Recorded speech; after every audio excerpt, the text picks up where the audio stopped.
Hai semuanya, kembali lagi kita akan membahas terkait dengan topik-topik akuntansi. Untuk pembahasan kita kali ini masih berfokus dengan akuntansi di perusahaan dagang, khususnya untuk penilaian persediaan barang dengan metode average. Oke, untuk yang pertama yang akan saya jelaskan adalah terkait dengan pengenalan persediaan. Sebetulnya, jika ada yang sudah menonton video yang sebelumnya, di video yang sebelumnya terkait dengan FIFO, saya sudah sempat menjelaskan terkait dengan pengenalan persediaan. Lalu kemudian, saya akan melanjutkan dengan average perpetual dan average periodik. Mengapa sistem penilaian average ini dibedakan perpetual dan periodik? Itu juga sudah sempat saya jelaskan di video sebelumnya bahwa di dalam akuntansi di perusahaan dagang itu ada dua sistem pencatatan, yaitu perpetual dan periodik. Secara otomatis akan berpengaruh terhadap sistem penilaian persediaannya. Oke, untuk pengenalan persediaan. Seperti yang telah saya bahas di video sebelumnya, bahwa persediaan itu untuk perusahaan dagang dan perusahaan manufaktur memiliki perbedaan. Di perusahaan dagang, persediaan itu hanya terdiri dari satu jenis saja, alias persediaan barang dagang.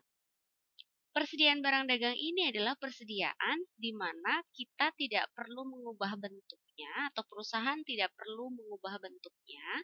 Jadi, barang yang sudah dibeli akan langsung dijual tanpa mengubah bentuk. Sementara untuk di perusahaan manufaktur ada tiga jenis persediaan, yaitu persediaan barang mentah atau bahan baku, persediaan barang dalam proses, dan persediaan barang jadi. Nah, ini adalah proses pengubahan bentuk. Sebagai contoh, jika ada di dalam industri roti, berarti bahan baku atau bahan mentahnya tepung. Lalu kemudian barang dalam prosesnya adonan dan barang jadinya adalah roti itu sendiri. Nah, roti itulah produk yang akan siap untuk dijual. Jadi, untuk perusahaan manufaktur ada perubahan bentuk wujud dari yang dibeli oleh perusahaan sebagai bahan baku, lalu kemudian dia proses sampai akhirnya menjadi barang final yang siap untuk dijual ke konsumen atau customer. Kita akan masuk ke sistem penilaiannya. Sistem penilaian persediaan average dan fokus kita kali ini hanya di akuntansi perusahaan dagang. Bagaimana sistem penilaian average jika menggunakan sistem pencatatan perpetual? Di sini saya memiliki contoh kasus dari PT Sukamakmur yang mempunyai data pembelian dan penjualan ballpoint. Nah, average itu sendiri apa sih? Secara sederhana bisa kita definisikan sebagai rata-rata.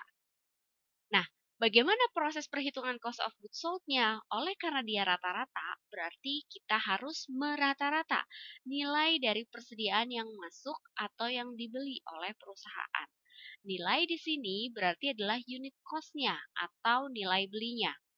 Di sini, dari data PT Sukamakmur, terlihat ada transaksi 1 Januari sampai dengan 30 Januari. 1 Januari adalah transaksi di mana ini menunjukkan inventory beginning atau persediaan awal. Berarti persediaan awal ini adalah sisa dari persediaan sebelumnya yang belum laku terjual. Selama bulan Januari juga terdapat pembelian. Pembelian terjadi di tanggal 10 Januari, 20 Januari, dan 30 Januari. Sementara di 24 Januarinya ada penjualan.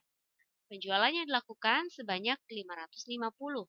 Nah, terkait dengan tabel unit cost or selling cost ini, berarti selling cost itu adalah ketika terjadi transaksi penjualan. Sementara untuk purchase atau pembelian dan inventory beginning atau persediaan awal itu menunjukkan nilai unit cost. Oke, di sini ada terkait dengan proses perhitungan untuk average perpetual. Nah, 1 Januari itu tadi menunjukkan data persediaan awal atau inventory beginning, sehingga akan langsung masuk menjadi balance sebanyak 100 unit dengan unit cost-nya 1000. Sehingga kita kalikan hasilnya totalnya 100.000. Di tanggal 10 Januari ada unit baru yang dibeli sebanyak 200 dengan unit kosnya 1.100. Oleh karena harga unit kosnya berbeda dengan unit kos yang sebelumnya, di mana yang sebelumnya 1.000 dan yang sekarang 1.100, berarti harus kita cari nilai unit kos yang baru. Bagaimana cara mencari nilai unit kos yang baru? Di sini kita berarti lihat unit di saldo itu ada 300. 300 didapat dari 100 ditambah 200. Lalu kemudian kita langsung menghitung totalnya terlebih dahulu. Jadi 100.000 ini akan kita tambahkan dengan 200 dikali 1.100 sehingga didapatkan hasil totalnya 320.000. Nah, barulah kita bisa mencari nilai unit cost-nya dengan cara 320.000 kita bagi dengan unit sebanyak 300 sehingga didapatkan hasil unit cost yang baru sebanyak 1.067. Lalu, di tanggal 20 Januari ada pembelian 300 unit dengan unit cost-nya 1.200. Oleh karena unit cost-nya berbeda lagi, maka kita harus mencari unit cost yang baru untuk disaldo. Caranya sama, 320.000 ini akan kita tambahkan dengan 300 yang dikalikan 1.200.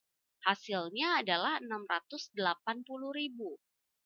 680.000 ini akan kita bagi dengan total saldo unitnya sehingga didapati hasil 1.133.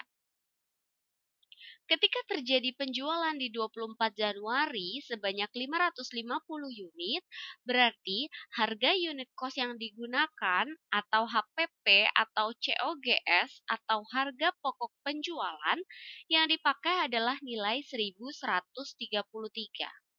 Nah, karena unitnya sudah keluar sebanyak 550 sementara di balance 600, berarti akan tersisa 50. 50 ini kita kalikan dengan 1.133 sehingga didapatkan hasil 56.667. Di tanggal 30 Januari ada pembelian 400 unit dengan harga unit cost atau harga beli 1.300, di mana harga beli ini pun berbeda dengan harga yang sebelumnya ada di saldo. Sehingga kita harus mencari rata-rata harga unit cost yang baru di saldo.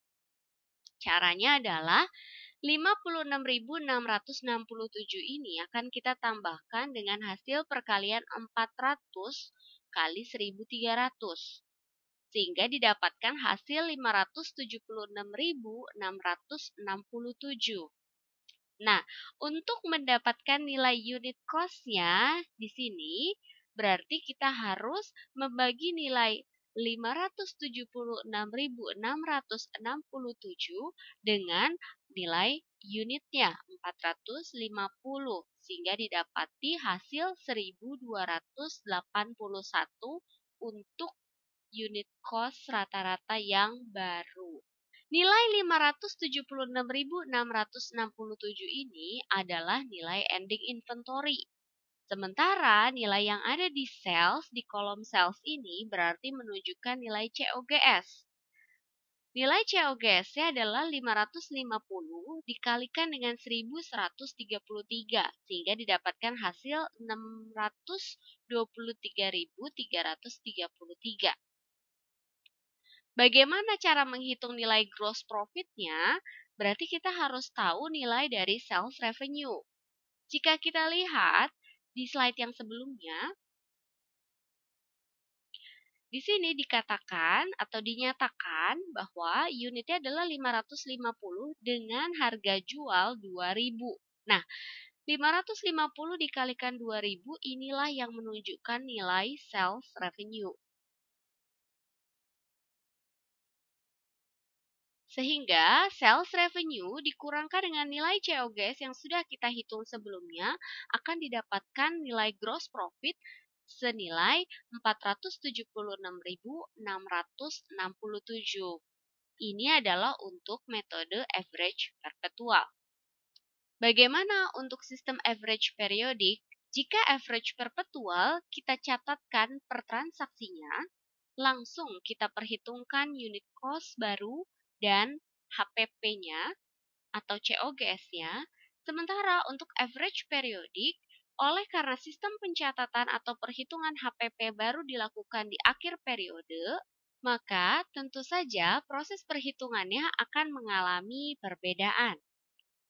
Kita lihat di sini terkait dengan tabel perhitungan untuk average periodik. Langkah pertama yang harus kita hitung adalah nilai COGS atau Cost of Goods Available for Sale, di mana kita harus menjumlahkan seluruh data inventory beginning dengan pembelian yang ada. Di sini terlihat bahwa total biayanya adalah 1.200.000 untuk nilai COGS atau Cost of Goods Available for Sale atau barang tersedia untuk dijual. Sementara dari sisi unitnya ada 1.000. Nah, kita harus menghitung terlebih dahulu harga per unitnya. Bagaimana cara menghitung harga per unitnya? Adalah dengan membagi nilai 1.200 dengan unitnya 1.000. Sehingga didapatkan nilai harga per unit sebanyak 1.200.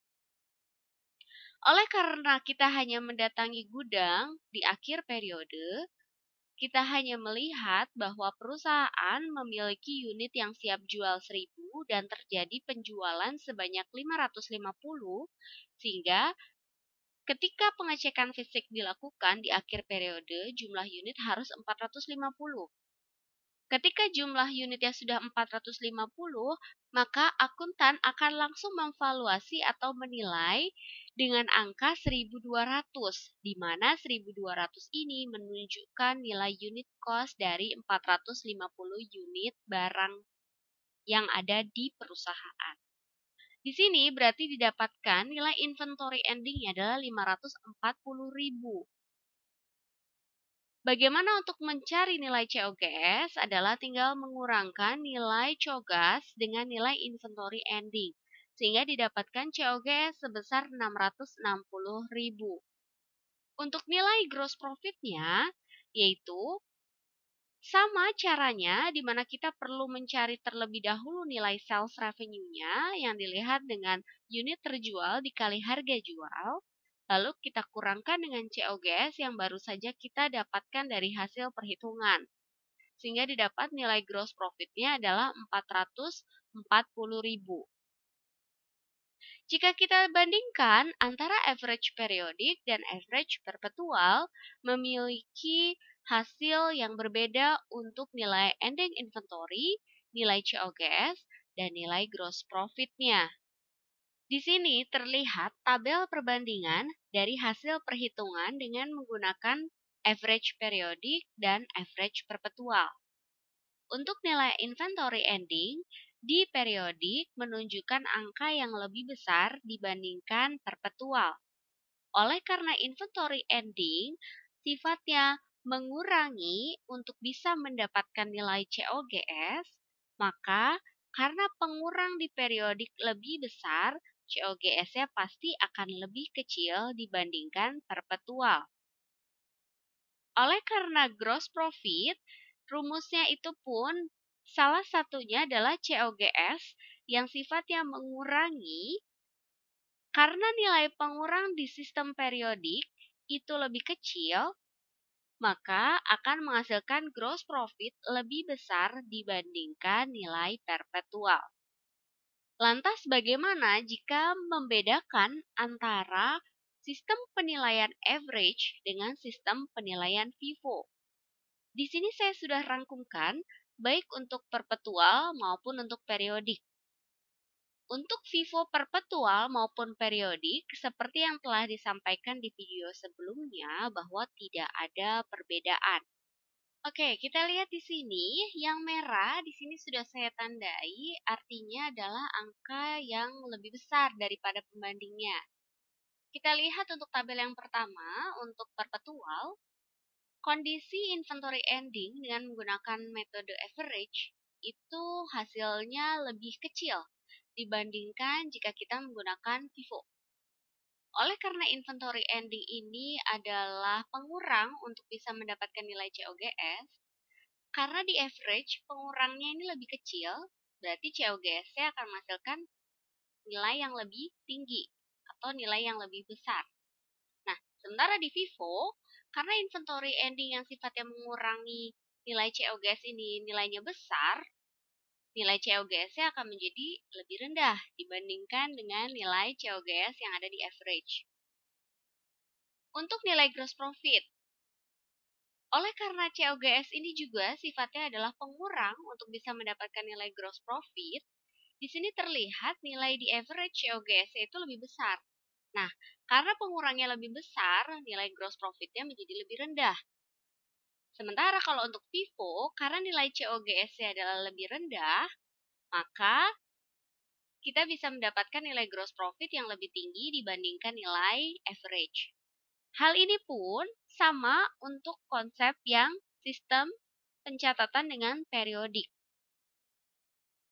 Hasilnya pun menunjukkan bahwa gross profit-nya lebih besar FIFO dibandingkan average karena nilai COGS average lebih besar daripada FIFO dan nilai inventory ending FIFO lebih besar daripada average. Untuk lebih jelasnya terkait dengan sistem penilaian average, maka kita akan masuk ke latihan soal. Di sini saya punya contoh kasus yang sama yang saya gunakan di video sebelumnya ketika kita menghitung dengan menggunakan FIFO. Nah, sekarang kita akan mencoba untuk menghitung dengan menggunakan sistem penilaian average dan perpetual pencatatannya. Pertama, di sini transaksinya semua belum diurutkan secara tanggal, sehingga kita harus mengurutkan secara historis atau kita urutkan secara tanggal. Data yang pertama adalah data 1 Januari. Diketahui di 1 Januari ada inventory beginning senilai 1000 unit dengan harga per unitnya adalah 50. Berarti langsung kita masukkan ke balance atau ke saldo.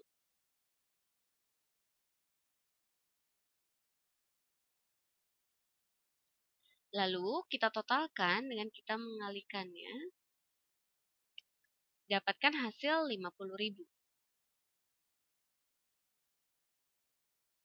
Kita tandai transaksinya yang sudah kita catat. Beres di 1 Januari, kita lanjutkan di 10 Januari. 10 Januari, transaksinya adalah pembelian sebanyak 1.200 dengan harganya 55. Di sini terlihat bahwa harga beli yang baru itu berbeda dengan harga yang ada di saldo. Sehingga mau tidak mau kita harus mencari harga unit yang baru atau merata-ratanya. Karena metode yang kita pakai adalah metode average. Nah, langkah pertama kita jumlahkan terlebih dahulu nilai unitnya. Lalu kita cari nilai totalnya.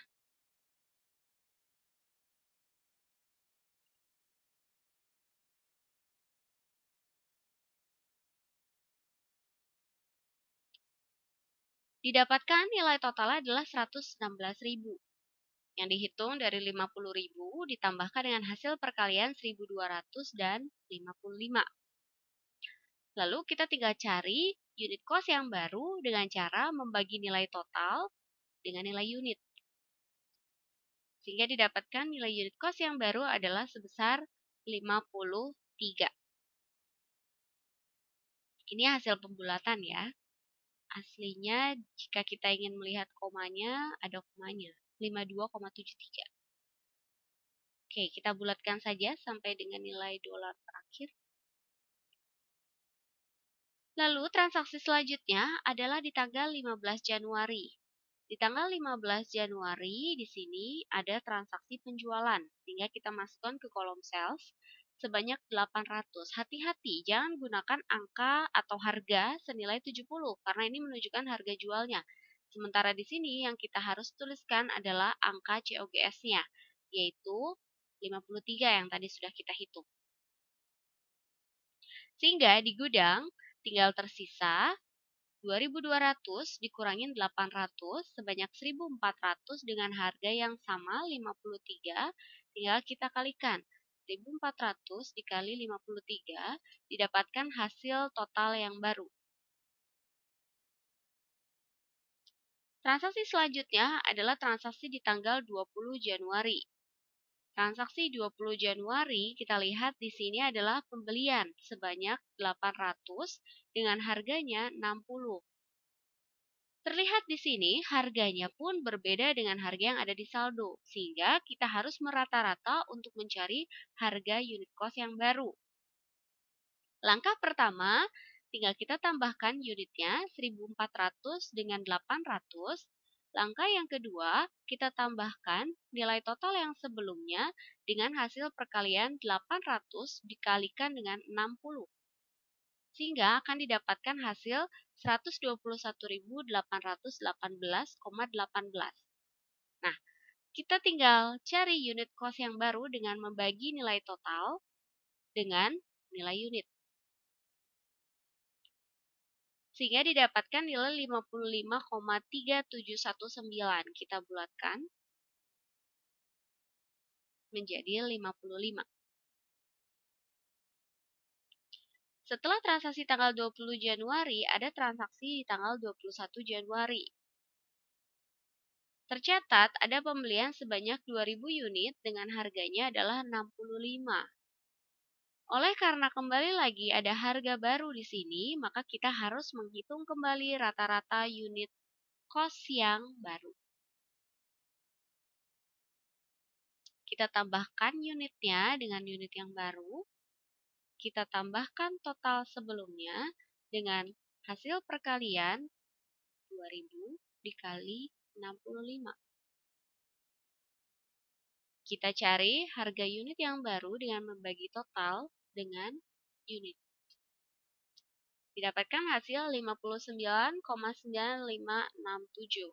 Kita bulatkan menjadi 60. Setelah tanggal 21 Januari, di tanggal 24 Januari ada transaksi sales, di mana transaksi sales di tanggal 24 Januari adalah sebanyak 1.500.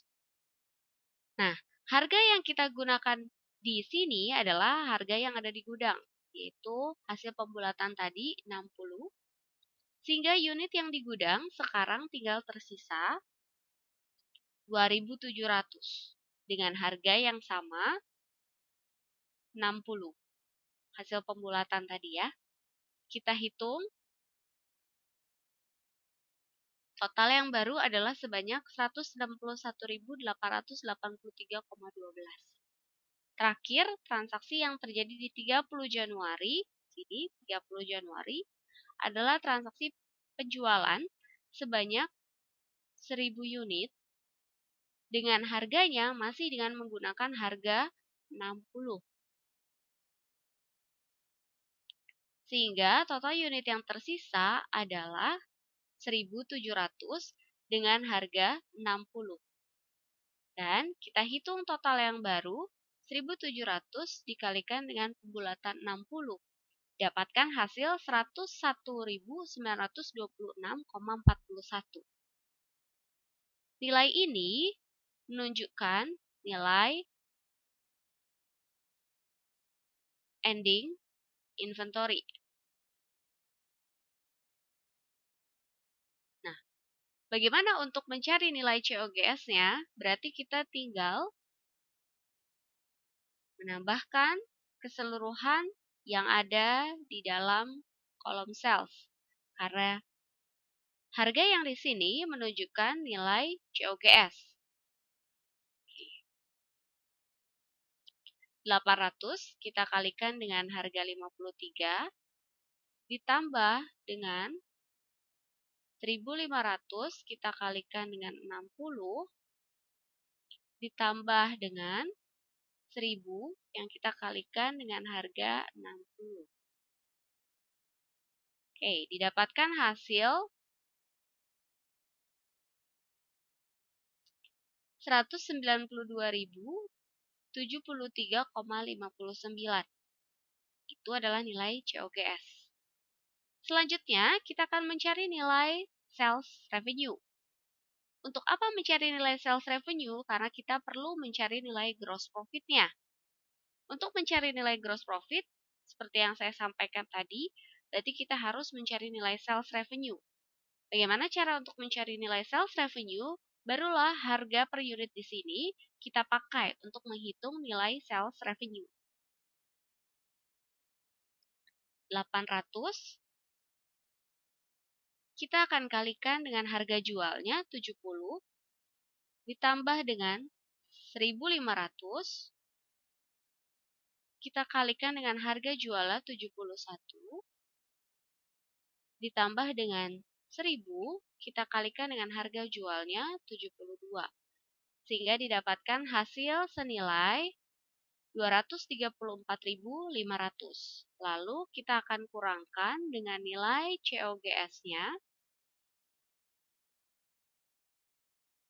sehingga akan tercipta nilai gross profit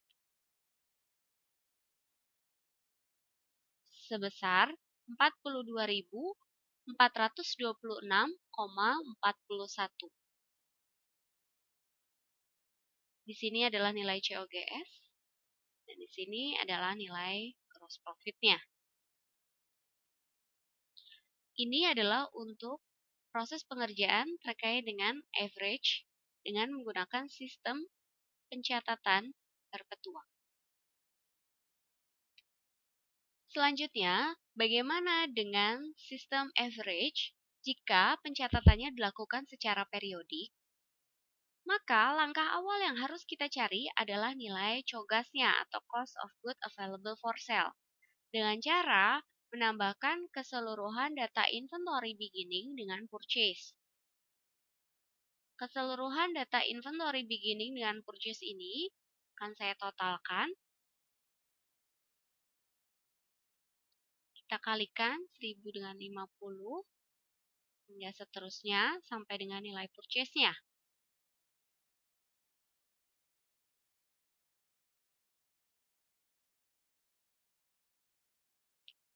Dari nilai ini kita jumlahkan, unitnya pun kita jumlahkan. Nah, lalu kemudian langkah yang selanjutnya adalah kita mencari nilai harga per unitnya atau rata-rata untuk keseluruhannya, rata-rata harga per unit. Dengan cara 294 nilai total kita bagi dengan nilai unit sebesar 5.000 sehingga didapatkan hasil 58,8 atau kita bulatkan menjadi 59.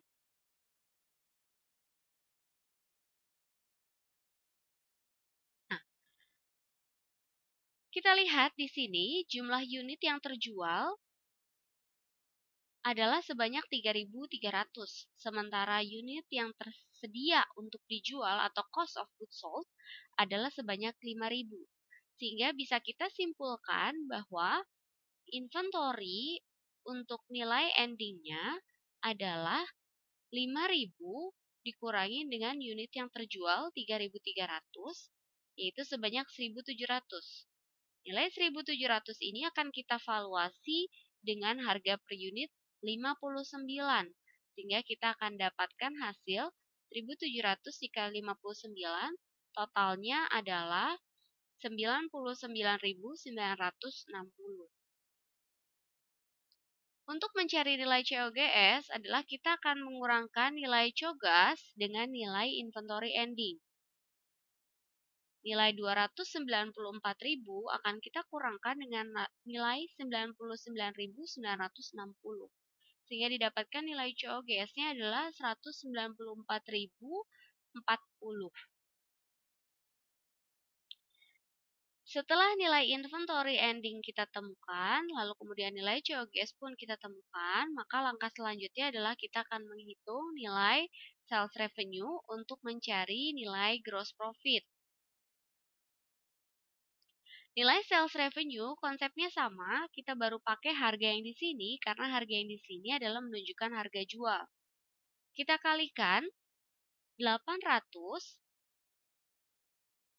dengan 70 Lalu kita tambahkan 1.500 kali 71. Kita tambahkan lagi dengan 1000 kalikan dengan 72. Sehingga didapatkan hasil 234.500. Selanjutnya, kita akan kurangkan dengan nilai COGS. Nilai COGS di sini adalah kita dapat dari perhitungan sebelumnya.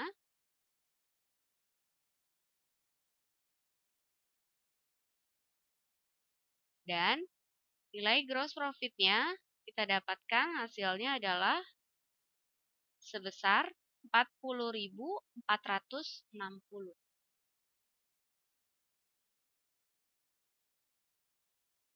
Oke, ini adalah nilai dari gross profit-nya. Terlihat bahwa dengan hasil perhitungan yang sebelumnya mengalami perbedaan angka untuk average periodik dan untuk average perpetual. Jika kita lihat fokus di nilai gross profit-nya saja, antara average periodik dengan hasil perhitungan average perpetual, nilainya adalah lebih besar average perpetual. Hal ini disebabkan karena lihat nilai COGS-nya yang sifatnya mengurangi itu lebih besar di COGS periodik. Dan jika kita lihat nilai inventory ending-nya lebih besar di perpetual. Oke, sekian untuk video kali ini terkait dengan metode penilaian average dengan sistem pencatatannya perpetual dan periodik. Salam!